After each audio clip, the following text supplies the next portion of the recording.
vai tudo bem? Programa controverso e hoje damos continuidade ao nosso projeto Goianas na Urna. E para isso, convidamos a advogada eleitoralista Ana Raquel Gomes. Ana Raquel, seja muito bem-vinda, você que é voluntária desse programa, desse movimento que vai balançar o cenário político aqui de Goiás. Obrigada, Giovanni, eu agradeço o convite, estou muito honrado por estar aqui. Ana Raquel, esse movimento Goiana nas Urnas, como é que funciona, Ana? Bom, Giovanni, basicamente é um movimento que é apartidário e também suprapartidário, que é voltado para a formação de lideranças femininas que queiram disputar as eleições agora em 2020. Nós tivemos, numa outra semana, com uma das voluntárias também, a nossa querida Brenda Prata. Ela é responsável pelo setor de relacionamento. Isso. Então, depois de selecionadas as candidatas, ela faz essa ponte de relacionamento. Ela nos trouxe bastante informações. Eu queria saber qual é a sua função como voluntária no movimento.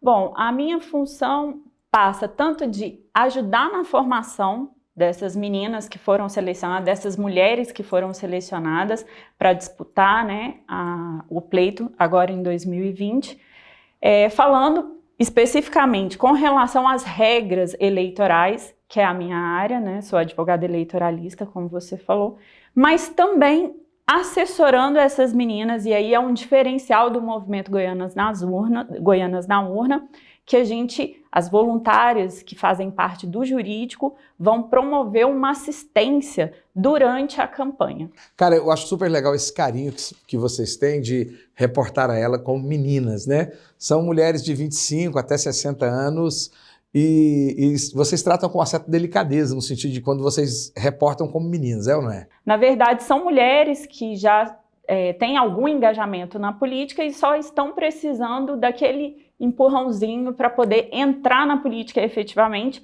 porque a gente sabe que é muito difícil, e essa é uma barreira que as mulheres encontram, de estar dentro de um partido político e obter o apoio desse partido para aquela candidatura feminina. Doutora Ana, a Brenda Prata, ela trouxe para a gente aqui duas questões que geralmente são bastante impeditivas para as mulheres participarem em igualdade com os homens. A primeira questão é a questão de tempo. Muitas dessas mulheres são mães de família, são líderes dos seus lares e tem uma questão enorme de tempo de dupla jornada e etc. A segunda questão é a falta de preparação social. A sociedade não prepara a mulher para isso. A senhora concorda com essa visão da Brenda Prata? Eu concordo. A política ainda o partido político, as câmaras municipais, né, as assembleias legislativas ainda são um espaço muito masculino.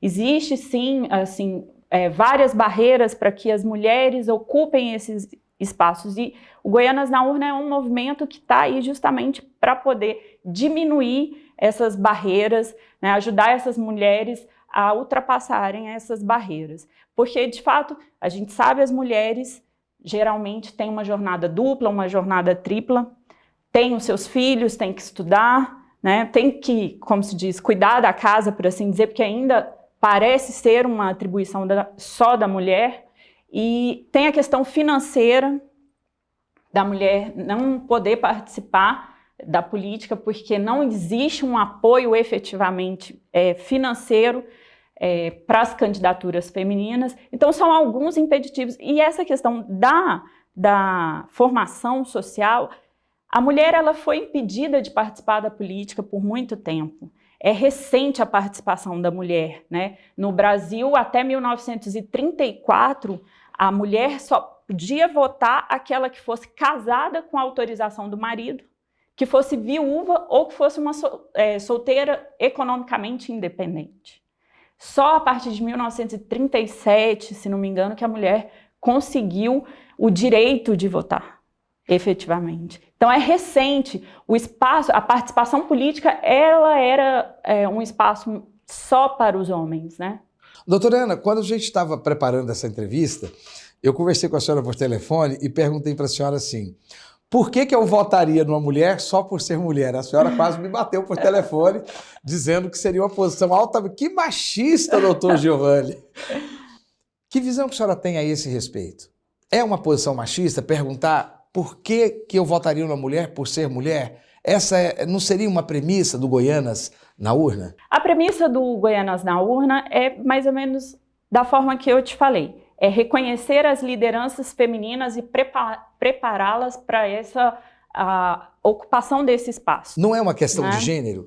É uma questão de gênero, porque a gente precisa, e um dos objetivos do Goianas na Urna é aumentar a representatividade feminina. As mulheres estão se defendendo?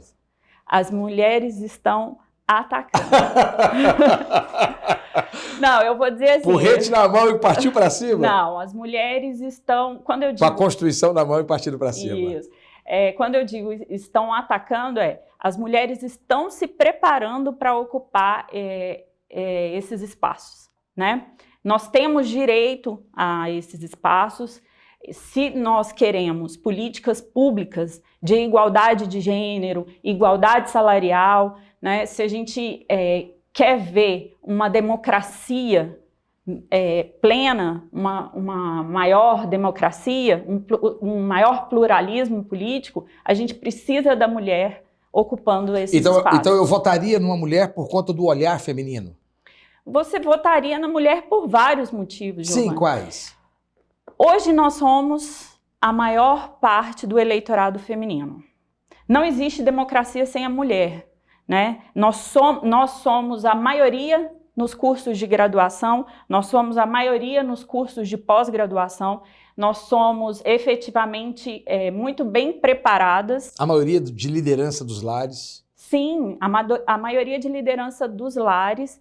E nós temos uma consciência... Os projetos sociais, Bolsa Família e Minha Casa Minha Vida são direcionados para essas mulheres, não é isso? E é engraçado você ter tocado nesse ponto, porque são programas sociais, são políticas públicas que efetivamente diminuíram a violência contra as mulheres. Em que sentido? A partir do momento que a mulher, como por exemplo, o Bolsa Família, depositado para a mulher, só a mulher que pode, supostamente pode movimentar esse dinheiro do Bolsa Família, muitas mulheres saíram do jugo do homem, daquele homem que às vezes as agredia fisicamente, porque elas não tinham uma perspectiva de vida, economicamente, patrimonial. Então essa mulher muitas vezes aceitava... A sujeição financeira. Exatamente. Se sujeitava a uma agressão física, a uma agressão psicológica, às vezes até uma agressão sexual, porque ela não tinha condições de tratar, de cuidar do filho dela, se não permanecesse sob aquele jugo. E a sociedade agora precisa dar voz a essa mulher para que ela promova políticas públicas. Sim. E é isso que o Goianas na Urna tem como maior proposta. Reconhecer essas lideranças femininas e prepará-las. Por isso que a gente faz a formação online, a gente seleciona essas meninas, né, através de um processo seletivo. Inclusive, nós acabamos de encerrar um processo seletivo agora, dia 19 de fevereiro.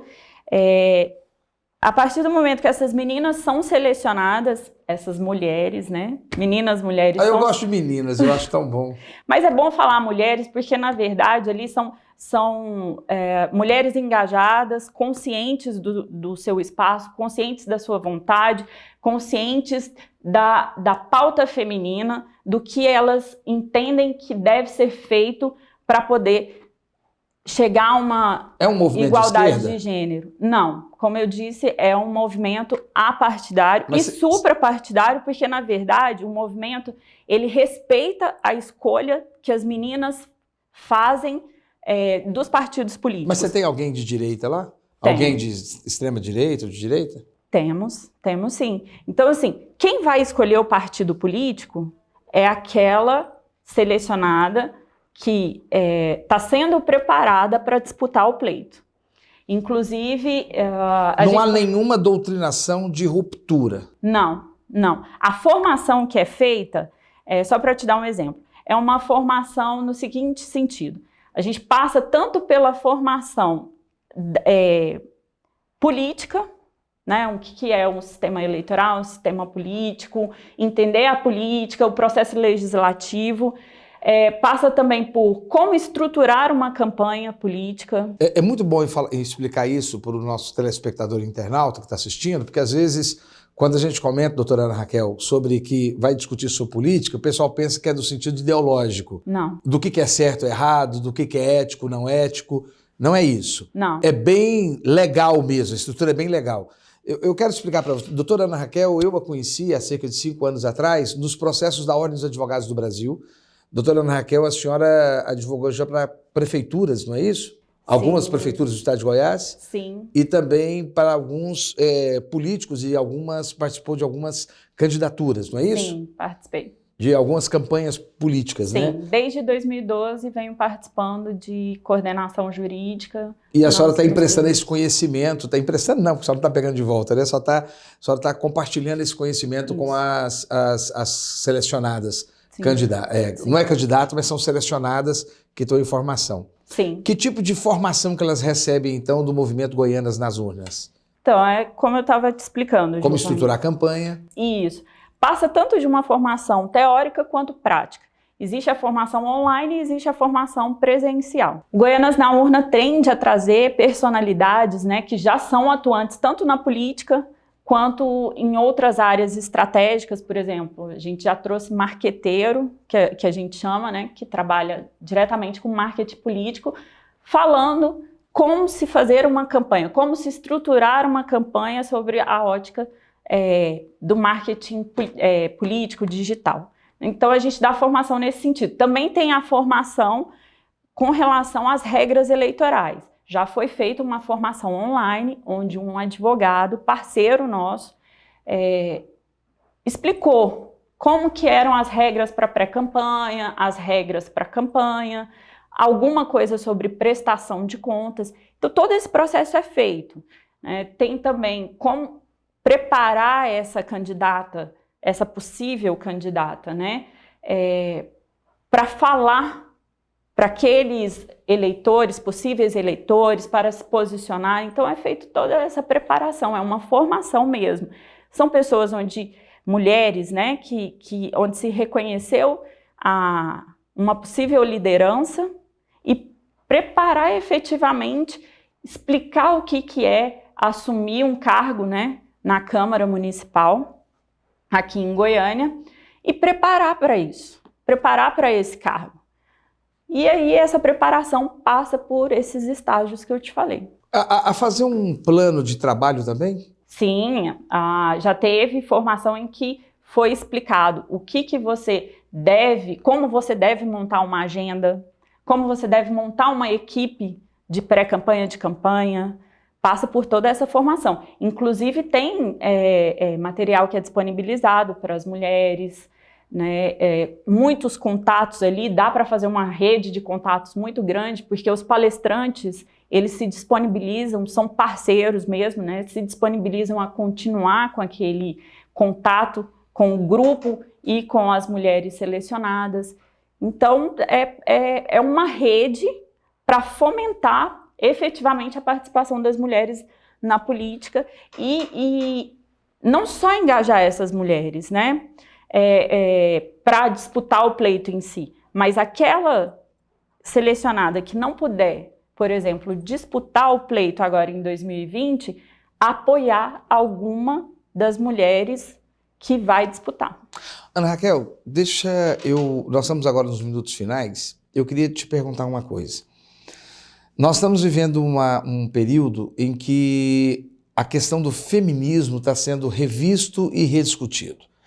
Esse movimento Goianas na Urna, como outros movimentos que estão buscando esse espaço de poder feminino, e a jornada da candidata que teve em São Paulo, também no mês de fevereiro, é um movimento feminista? Não deixa de ser quando você fala sobre a igualdade de gênero, política pública para, por exemplo, equiparação salarial, políticas públicas para diminuição da violência contra as mulheres.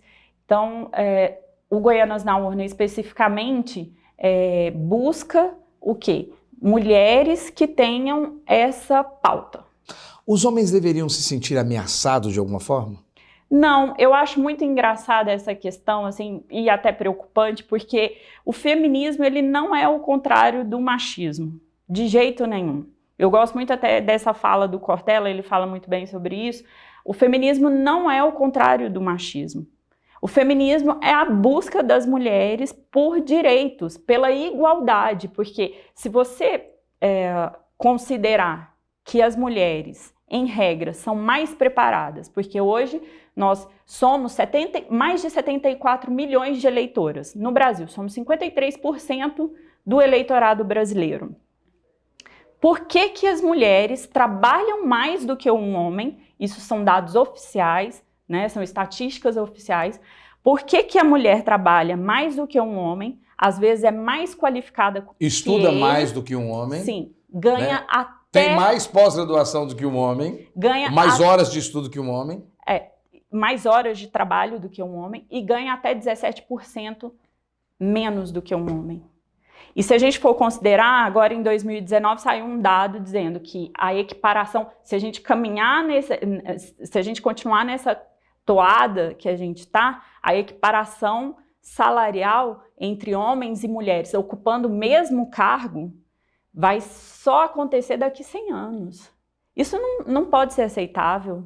Olha, nós temos 30 segundos, eu vou deixar minha câmera aqui aberta para que você possa conversar com as nossas cidadãs. Lembrando que você está pegando todo o estado de Goiás, Brasília e através da internet, através do satélite, está pegando aí, só Deus sabe aonde. Gostaria de convidar todos para conhecer o movimento Goianas na Urna. Tem a página goianasnaurna.com.br, onde vocês vão ter um conhecimento maior acerca do projeto e dizer que a inserção da mulher na política, ela é essencial e favorável para todos. Questão de diminuição de violência, questão de educação, né? Então eu convido todos a conhecerem o movimento e mulheres, votem em mulheres. E você continue conosco, você está no lugar certo. Espere só um pouquinho. Em Goiânia, desde 2010, a Capital Mídias é hoje uma das maiores empresas de mídia exterior de Goiás. E por ser a mais completa do segmento, é a única que oferece 4 mídias: painel de LED, painéis iluminados, outdoor e painel rodoviário. Por 4 anos seguidos, a Capital Mídias ganhou o prêmio Os Mais Influentes da Comunicação de Goiás e se tornou referência quando o assunto é mídia exterior. Capital Mídias, a gente anuncia, você vende. De volta ao programa Controverso e agora vamos conversar sobre mitos do feminismo. Para isso, eu convidei a historiadora Cássia Queiroz. Tudo bom, Cássia? Prazer ter você aqui conosco. Prazer pelo convite, Giovanni, muito obrigada. Linda com seus óculos marrons. Pois é, era para ser amanhã, mas fiz um procedimento aqui nos olhos, está meio fotofobia. A luz está te machucando? Tá, não, mas está tranquilo. Olha, obrigado por você ter vindo mesmo assim, Ok. tá? Espero que você esteja à vontade. Muito obrigada. Cássia, temos muita coisa para conversar por pouco tempo. Olha, nós tivemos há pouco a doutora Ana Raquel conversando sobre Goianas na Urna, que mostra a participação da mulher, a importância da participação da mulher dentro do contexto de política. Isso não deixa de ser um contexto feminista. Nós teremos logo mais a doutora Mariana explicando um pouco mais sobre exatamente a importância da mulher ocupar o seu lugar na sociedade. A minha pergunta para você, o feminismo ainda é algo importante na sociedade moderna? Nunca foi. O que é o feminismo e o porquê que ele não é tão importante assim? O feminismo, ele foi financiado, a princípio, pelo Rockefeller, né? As grandes corporações, simplesmente para manipular mesmo a mulher, destruir a família, desestruturar a família, porque tira a mulher de dentro da casa e coloca ela no mercado de trabalho, como obrigação. Qual a importância da mulher estar dentro da casa? Na criação dos filhos, na manutenção Mas dos essa valores. é a única função da mulher? Estar dentro da casa e cuidar de filhos? Não. A mulher dentro, antigamente, tirando o feminismo, antes de vir as ondas feministas, a mulher sempre ocupou um lugar muito especial e muito privilegiado na sociedade. Então, ela sempre teve o direito de trabalhar a partir da sua casa. Ninguém nunca impediu a mulher de sair para trabalhar. Só que a diferença antes ela tinha o direito de escolher trabalhar ou não, de ficar dentro da sua casa. Hoje não, hoje ela é obrigada a ir, ainda com jornada tripla. Antigamente, por exemplo, antes do feminismo, o marido, antes da mulher, né, ir para o mercado de trabalho, o homem, o pai de família, ele tinha condições de manter a família dele, com filhos, a mulher, filhos, e ainda tinha um troco para viajar, ou para curtir, ou para o lazer, né, dos filhos. Hoje não. Hoje os dois trabalhando, o salário dos dois não dá uma vida digna para a família toda. Você entende que a primeira infância, a mulher deve acompanhar toda a primeira infância em casa? Eu acho, porque o que acontece? Isso não é aprisionar toda uma parte produtiva da jovem mulher? Mas a mulher é produtiva estando em casa, por que não? Olha, para você ver, existem várias mulheres, vários exemplos de mulheres antes dessa onda feminista, em que elas foram escritoras, poetisas, musicistas, pianistas, foram doceiras, estilistas, antes mesmo. Então, se você for atrás na história, quem fazia, por exemplo, os grandes banquetes, quem bordava as roupas dos reis eram homens.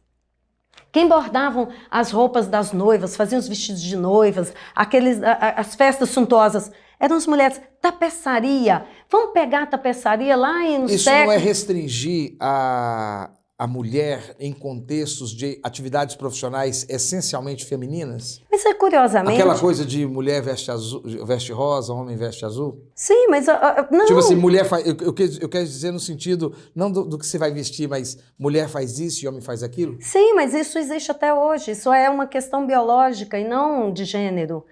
Nós temos um documentário... Então, há coisas que mulher faz e há coisas que homem faz? Preferencialmente, isso é uma escolha natural da mulher e do homem. Existe um documentário chamado Lavagem Cerebral de um Norueguês, que vocês podem colocar, Ideologia de Gênero, documentário norueguês, eu não me lembro agora o nome dele, não me vem à cabeça, mas ele, na Noruega, é tido como um dos países, né, os países nórdicos, né, os Países Baixos, são considerados um avanço em ideologia de gênero, em igualdade entre gêneros, e aí ele perguntou, ele é jornalista e comediante, inclusive.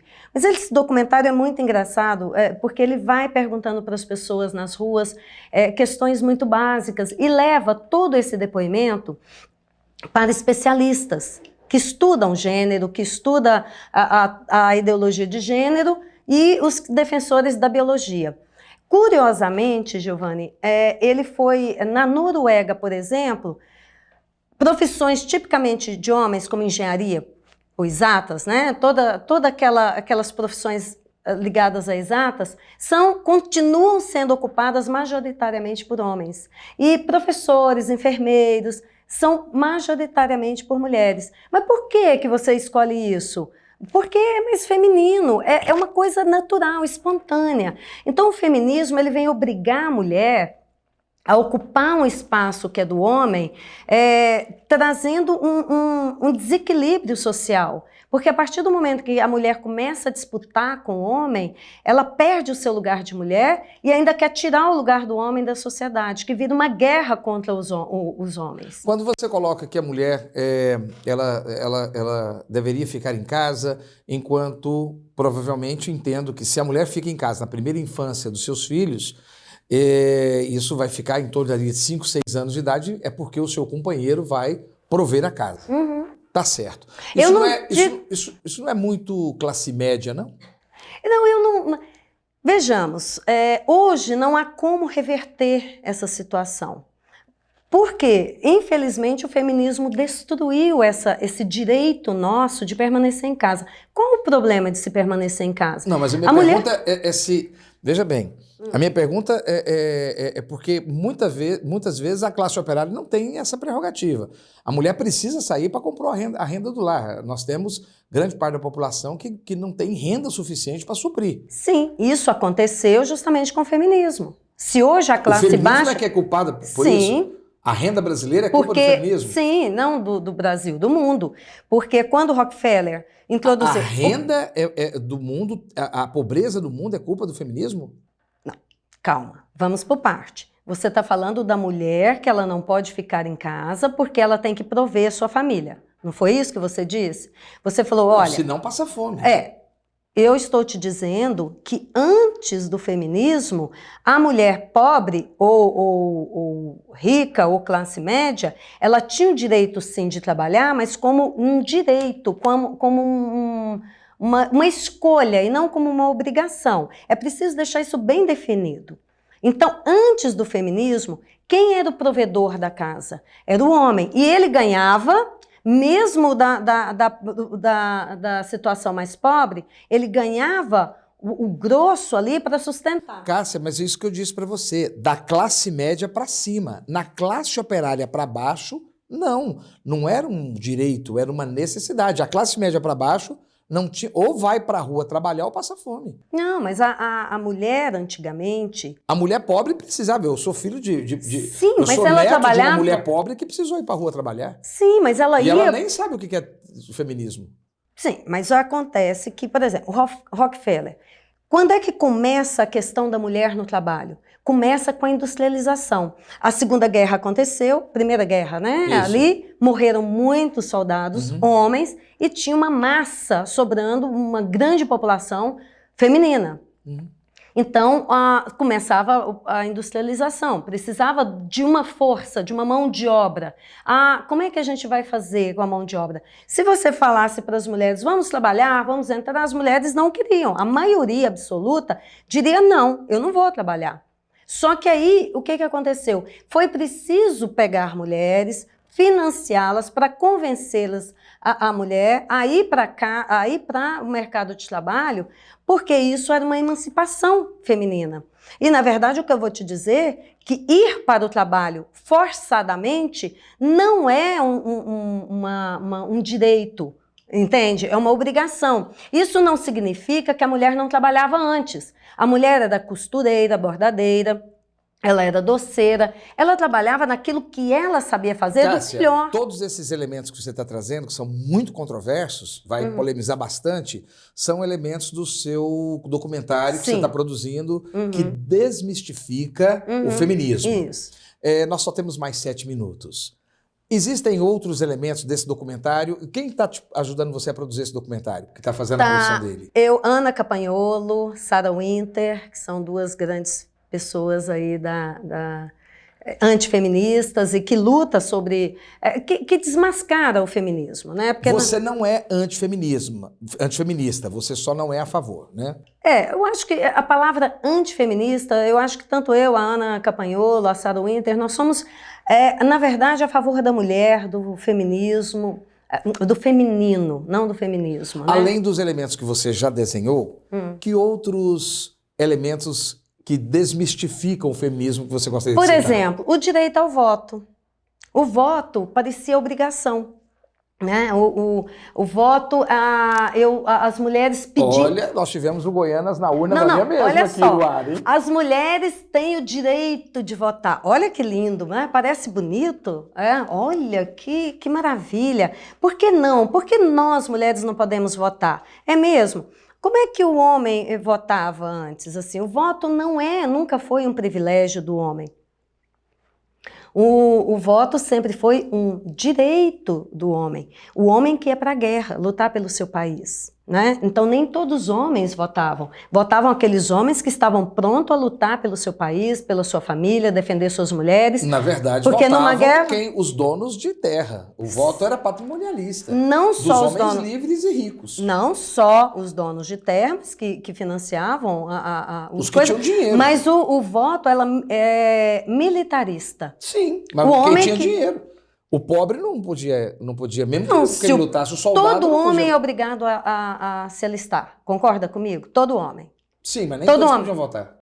Não, todos os que eram alistados, que estavam prontos para a guerra, eles tinham direito a voto. Isso existe registros. Então, o homem que estava na sua idade de se alistar, ele tinha total direito, sendo pobre, rico, classe média, ele tinha direito ao voto. Então a cidadania estava ligada ao militarismo desde a Grécia, muito antes da Grécia. Mas a Grécia, a gente está falando aqui da Grécia porque ela é o berço, né, da nossa civilização, dos direitos, né, que vão surgir. E a mulher não podia por quê?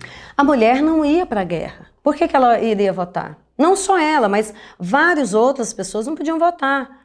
Grupos sociais que não participavam da guerra, que não iam para a guerra. Você acha então que hoje... Não, o direito ao voto... Não seria interessante que a mulher votasse? Não, a questão não é isso. A questão do voto é um privilégio, não um direito. Então hoje, de repente, não precisava nem a mulher votar? Não, a mulher pode votar, ela não tem, eu não estou contra. Eu estou dizendo que o mito do direito ao voto, que parece que foi dado um direito à mulher de votar, sendo que ela participava da vida, né, da questão militar. Mas a grande questão é o princípio democrático de participação na construção do Estado. Sim. Não tem privilégio. Qualquer pessoa que construa o Estado, construa a nação, precisa votar e ser votado. Não tem privilégio. Sim.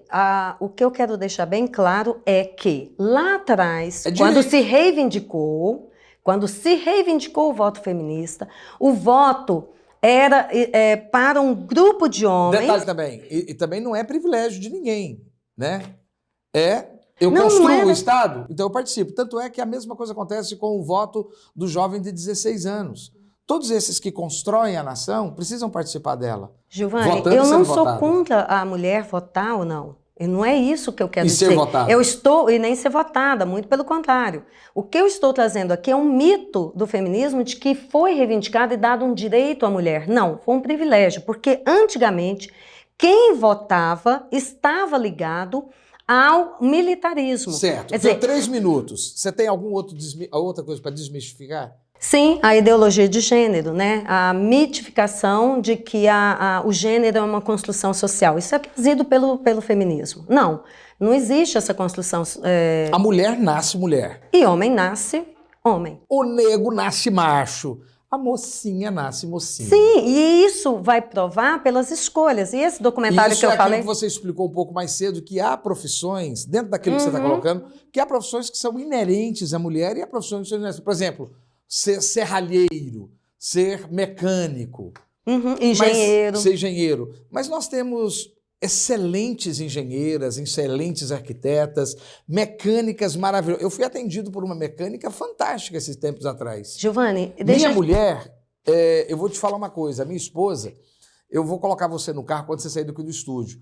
Eu não aposto, sou crente, eu não aposto, mas eu queria poder apostar. Eu duvido que alguém estacione o carro melhor do que ela numa vaga improvável. Eu, por exemplo, eu estaciono uma vaga minúscula. Isso não, então... Mas não. A questão não é essa. A questão, Giovani, para deixar muito claro essa questão do gênero. As mulheres têm o direito de escolher coisas que são femininas e isso é natural, isso é biológico. Ela não pode escolher qualquer coisa? Pode, mas desde que ela esteja à vontade para fazer isso. Por exemplo, na política. Fica ali com cotas, porque as mulheres ficam laçando as mulheres, porque as mulheres têm que participar na política e tal. Se você sair nas ruas e fazer uma enquete, você quer ser vereadora, você quer ser deputada, você quer ser prefeito, a maioria fala, não quero. Então, o que eu estou tentando dizer é que quando majoritariamente homens numa área para homens e majoritariamente mulheres numa área profissional que tem de mulheres, isso é algo natural, espontâneo, das próprias mulheres. O que não se deve, que o feminismo faz, é forçar as mulheres a terem, por exemplo, 50% de homens engenheiros e 50% de mulheres engenheiras. Isso é absurdo. Você não vai lotar de meio a meio. Por quê? Porque poucas mulheres vão querer ser engenheiras. E ótimo, que bom, elas têm todo o direito de ser engenheiras. Mas isso é uma opção delas, é uma vontade delas, uma necessidade delas e não uma imposição de um movimento. Cássia, nós estamos chegando ao final. Queria muito, e tenho certeza que eu vou convidar você para a gente discutir novamente esse tema. nós teremos aqui daqui a pouco uma outra historiadora com uma posição controversa sua em relação a essa participação da mulher no mercado de trabalho, as escolhas feministas e as escolhas femininas sobre participação na sociedade. Mas eu deixo minha câmera aqui para você, 30 segundos, para que você deixe a tua mensagem, o seu entendimento de mundo, a tua percepção em relação a essa desmistificação e o entendimento que você traz consigo. Eu vejo hoje a mulher como ela hoje não é livre, ela perdeu aquele privilégio de ser mulher, de atuar na sociedade como ela bem quiser. Então, antigamente, antes dessa onda feminista, as mulheres eram livres para serem o que elas quisessem ser. Olha, já tivemos químicas, já tivemos mulheres em várias áreas, tivemos grandes monarcas mulheres. Joana d'Arc, por exemplo, comandou um exército na França. Então as mulheres, elas podiam estar onde elas quisessem, do jeito que elas quisessem. Hoje não, hoje existe uma obrigação, um dever moral que o feminismo impõe às mulheres, que elas têm dito uma regra da qual nos tolhe a liberdade. Então hoje nós somos escravas do mercado de trabalho, somos escravas das regras impostas por feministas. E nós estamos no programa Controverso, você permanece conosco, você está no lugar certo. Em Goiânia, desde 2010, a Capital Mídias é hoje uma das maiores empresas de mídia exterior de Goiás. E por ser a mais completa do segmento, é a única que oferece 4 mídias: painel de LED, painéis iluminados, outdoor e painel rodoviário. Por 4 anos seguidos, a Capital Mídias ganhou o prêmio Os Mais Influentes da Comunicação de Goiás e se tornou referência quando o assunto é mídia exterior. Capital Mídias, a gente anuncia, você vende. Terceiro e último bloco, hoje especialmente falando sobre feminismo, convidamos a doutora em História Social, Mariana Lopes. Seja muito bem-vinda, doutora Mariana. Eu que agradeço o convite, obrigada. Doutora Mariana Lopes, nós tivemos um mês de fevereiro próximo passado muito agitado em relação a essa movimentação sobre as mulheres. Eu estou fazendo esse especial sobre mulheres aqui no mês de março. E eu queria a sua opinião naquela discussão sobre o presidente Bolsonaro e o feminismo. A senhora acha que houve exagero das mulheres e por parte da imprensa em relação àquilo que eu, particularmente, Giovanni Bueno e a nossa equipe do programa Controverso também achamos que foi uma incrível agressão à jornalista Patrícia Campos Melo, quando ele se referiu de maneira tão agressiva à jornalista? Houve excesso? Com certeza, Giovanni.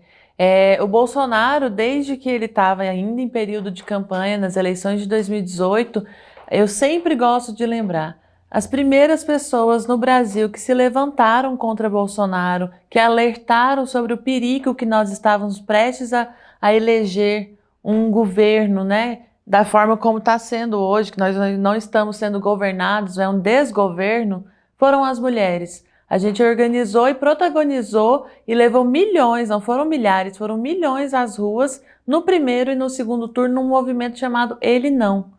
E o Bolsonaro sabe disso, ele sabe da força das mulheres e a gente alertava desde o princípio que ele era um machista, ele é misógino, né? É diferente você ser machista, que são práticas, né, que existem desde o patriarcado, mas você ser misógino é um pouco pior, porque a misoginia é um ódio às mulheres. E ele tem... Visivelmente, o Bolsonaro ele se coloca como um pai amoroso, um marido dedicado. A senhora pode esclarecer para o nosso público o porquê que o misógino ele pode odiar o gênero feminino e mesmo assim ser um pai dedicado, um pai amoroso? Sim, vale lembrar, e foi bom você ter tocado nessa questão dele ser um pai, né? Ele é pai de 3 homens, e ele fala que depois ele deu uma fraquejada. Não sei se vocês se lembram, né? Ainda em campanha ele falava isso, que foi quando ele teve uma filha menina, uma mulher. Então ele considera as mulheres como uma fraquejada. Se isso não for um ódio, se isso não for uma forma de tratar a mulher de uma maneira muito pejorativa, isso se chama misoginia. Então, o que ele fez com a jornalista, né, voltando à primeira pergunta, é uma demonstração de um machismo muito grande. E eu queria relacionar isso também, acho que é muito importante, não só a questão do machismo, mas o governo Bolsonaro tem cerceado bastante a imprensa, né? Naquelas entrevistas que o Bolsonaro dá na porta do palácio, ele sempre é muito agressivo com diversos jornalistas. Só que, vejam, quando ele foi agredir uma mulher, ele usou palavras de baixo calão e ele falou de questões sexuais. É isso que eu quero colocar. E, antes da senhora explorar, eu quero trazer para o nosso telespectador, o nosso internauta, exatamente isso. Então, eu vou agredir a jornalista, ele cita que ela queria dar o furo dela para aquele cidadão. E desculpa se eu estou usando exatamente esse termo, mas eu quero usar exatamente para trazer esse escândalo. Dá vergonha de falar. Dá vergonha. A gente fica constrangido de falar, porque eu tenho mãe, eu tenho esposa, eu tenho amigas, eu tenho parceiras de trabalho, eu tenho filha, né? E é constrangedor. A necessidade de atacar a dignidade de uma profissional, em vez de atacar, por exemplo, de chamá-la de imbecil, de idiota, de estúpida e etc., de descer a diminuí-la por um objeto sexual. A senhora tem condição de trazer dentro do contexto da história social nesse ataque sexual? Sim. A senhora consegue contemporizar? Essa conotação sexual a gente pode ver no Brasil recentemente. Tem a ver com subjugação? Tem, com certeza. A gente pode ver no Brasil recentemente, por exemplo, no momento do impeachment da Dilma, quando a população se levantou para retirá-la do cargo. Não estou entrando nesse aspecto, mas eu estou entrando no papel do machismo, né, nesse movimento. Era comum ter um adesivo, eu vi várias vezes aqui em Goiânia e vi no Brasil inteiro, um adesivo com a Dilma. Em práticas sexuais. Em práticas sexuais. Então, assim, isso historicamente é colocado, né? A mulher negra, por exemplo, ela também é colocada como uma mulher mais sexualizada, né? Fala-se muito da mulata. A Globo colocou durante anos a Globeleza, objetificando a mulher negra. Mas esses são exemplos recentes. Porque isso, a questão da prática sexual é uma questão de subjugar, né? Isso. A pessoa está subjugada. Exatamente. Não se ofende um homem falando sobre questões sexuais. E isso tem a ver com uma das fases, né? O feminismo tem 3 chamadas ondas, mas são ondas que a gente separa... O Hans River, ele, por exemplo, não estaria sendo humilhado. Não. Porque a jornalista teria se oferecido, por exemplo, né? Isso não seria para ele uma humilhação. Eu acho que assim, o feminismo, ele se divide metodologicamente, né? Mas isso é só para fins de estudo mesmo, porque essas ondas, elas inclusive se sobrepõem e elas existem ao mesmo tempo. Na segunda onda do feminismo, a primeira é chamada das sufragistas, né, o direito ao voto, e inclusive parabenizar as companheiras do Goiânia nas Urnas que estiveram aqui, é uma iniciativa muito importante. A primeira foi para que a mulher tivesse direito ao voto, direito a ter propriedade, porque as mulheres eram tidas como cidadãs de segunda classe, ou seja, ela era um ser humano que não tinha direitos, que não tinha os direitos básicos ou não tinha os direitos que os homens tinham. Posso fazer só um parênteses? A nossa segunda convidada disse que esse direito ao sufrágio ele era inerente àqueles que iam à guerra. A senhora acha que tem, na posição da senhora, alguma relação? Não, não tem relação. E acho que a colega se equivoca quando ela coloca dessa maneira, porque ela está subjugando, inclusive, as vontades da mulher. O movimento sufragista foi muito importante. Tanto é que é considerada a primeira onda do feminismo, né? Então, ela coloca isso como se fosse os homens indo à guerra e as mulheres... Porque defendiam a pátria. Porque defendiam a pátria. Não tem nenhum sentido isso, porque as mulheres...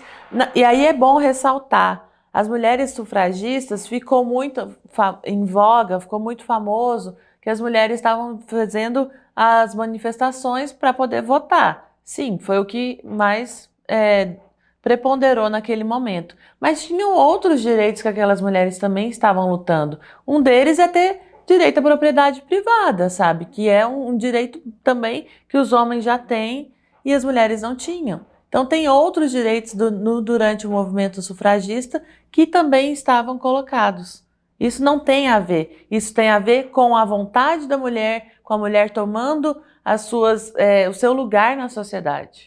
Doutora Mariana, eu quero aproveitar e verificar com a senhora a importância desse raciocínio feminista para o momento de hoje. Nós estamos com várias questões feministas sendo discutidas em 2020. Nós tivemos durante muito tempo o movimento das mulheres buscando ocupar mais espaços nas empresas, na política, na cultura, na arte, e me parece que agora há um movimento reverso, talvez fruto da própria religião, talvez fruto até de uma desaceleração que a sociedade está impondo, e eu queria saber se a senhora tem, como pesquisadora, percebido isso, e se a senhora acha que ele é antagônico ao feminismo, se a senhora acha que é uma imposição religiosa, como é que a senhora vê isso, se ele está acontecendo e como que a senhora vê isso? O feminismo tem uma máxima, né, uma frase que a gente diz muito, que o lugar da mulher é onde ela quiser. Se o lugar da mulher é onde ela quiser, se ela quer estar na política, e aí essa iniciativa, mais uma vez, de Goiânia nas Urnas, e existem outras iniciativas também, corresponde a uma demanda das mulheres. Nós somos 52% da população e menos de 14% nas câmaras legislativas, por exemplo. Né? Se a mulher quiser estar num emprego, ganhando o mesmo salário que um homem, tendo as mesmas qualificações, é direito dela também. Doutora, eu vou cortar a senhora. Mulher no Brasil tem as mesmas condições de trabalho e as mesmas condições salariais que homem? Não. No Brasil, eu tenho estudos, né, estudos sérios, estudos de universidades que comprovam que as mulheres ganham, em média, 24% a menos que os homens. E esse dado, se você colocar para uma mulher negra, passa para 30% a menos.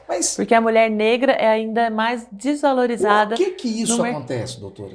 E, inclusive, tem outro dado, né? Eu sou funcionária pública, trabalho na UFG, e tem um outro dado também, inclusive, para concursados. Concursado? Sim, porque não tem diferença salarial, certo? Nós entramos no concurso, todo mundo igual. Só que dentro das instituições, existem vários chefes de setores, chefes de departamentos dentro das universidades. Gratificações. Isso eu estou dizendo da minha realidade de universidades, mas existe isso em todo o serviço público, que não dão promoção, não dão gratificações para as mulheres dentro do serviço público. O que, em longo prazo, vai fazer com que a mulher também receba menos dentro do serviço público. O ponto de partida é igual, sim, mas o desenvolvimento é desigual. Exatamente. E existem gestores que dizem que as mulheres não podem ocupar cargos de chefia dentro da instituição porque elas engravidam, porque elas amamentam, essas coisas.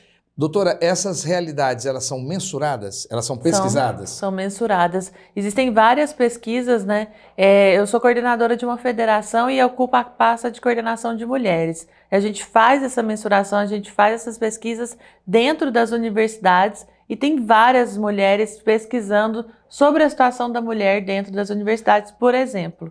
Doutora Mariana, algumas pessoas me criticam, falam que eu sou meio Faustão, que eu corto as pessoas.